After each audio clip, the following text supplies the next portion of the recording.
My name is Alice Knapp. I'm the CEO of the Ferguson Library in Stamford, Connecticut. For the last couple of years, my board of trustees and I have been following with continuing dismay the number of book challenges that have occurred across the country. In the February of 2022, the board adopted and supported the Connecticut Library Association resolution and statement on banned books. We think it's incredibly detrimental to our system of government, a democracy, when you don't have access to books. So when my good colleague in Chicago, Chris Brown of the Chicago Public Library, announced that he was working on Chicago becoming a book sanctuary library system, I was delighted, but also said, keep me informed. And during Banned Book Week of September 2022, in fact, Chicago Public Library became the first library system in the country to become a book sanctuary, and then Mayor Lightfoot quickly followed, becoming a book sanctuary city. We had been in discussions at our board level about following suit, and in December of 2022, our board at its regular board meeting passed a resolution that declared the Ferguson Library a book sanctuary library system, and that we would be a place that not only would challenged books have a place to live, but we would engage in conversations around challenged books and what that means to our system of democracy.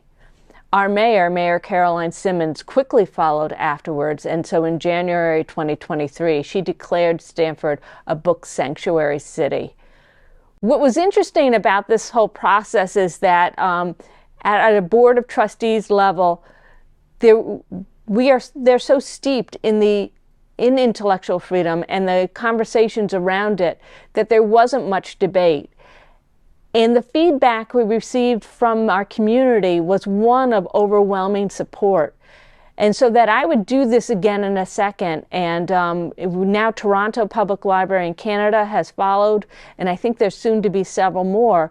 But I think it's very, very important in this day and age that libraries stand up and say that a challenged book can live on our shelves, and that you, the public, are welcome to come in and read these books.